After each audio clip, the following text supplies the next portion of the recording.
மாப்போ சிவஞானம் என்ற மயிலாப்பூர் பொன்னுசாமி சிவஞானம் அவர்கள் நினைவு நாள் இன்று.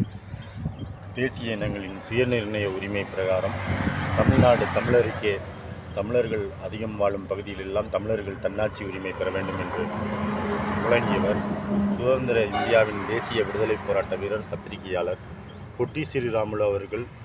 சென்னை மாகாணத்தை தலைநகராக கொண்ட ஆந்திர பிரதேசம் அமைய வேண்டும் என்று உண்ணாவிரதம் இருந்தபோது தலை கொடுத்தேனும் தமிழ்நாட்டின் தலைநகரான சென்னையை காக்க வேண்டும் என போராடிய ஒரே ஒரு தலைவர் மாப்போ சிவஞானம். மாப்போ சிவஞானத்திற்கு ஆதரவளித்த ஒரே ஒரு தேசிய தலைவர் ராஜாஜி மூதறிஞர் ராஜகோபாலாச்சாரியார். தமிழ்நாடு, தமிழ் மக்கள் அவர்கள் ஓட்டு அளித்து தமிழ்நாட்டின் அரசாங்கத்தையும் தமிழ்நாட்டு குடியரசு தேர்ந்தெடுக்க வேண்டும்.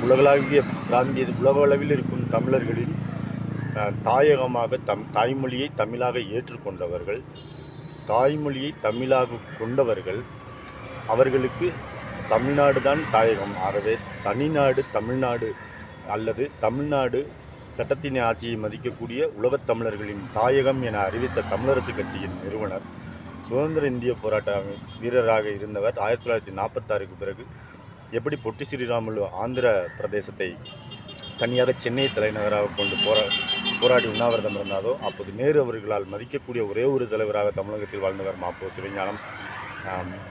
தமிழ்நாடு, சென்னை இதனால் பயனடைந்தவர்கள் ஒவ்வொருவரும் நன்றி கூற வேண்டிய ஒரே ஒரு அரசியல் ஆளுமை மாப்போ சிவஞானம் அவர்கள். These birthdays go over to everyone. Thank you.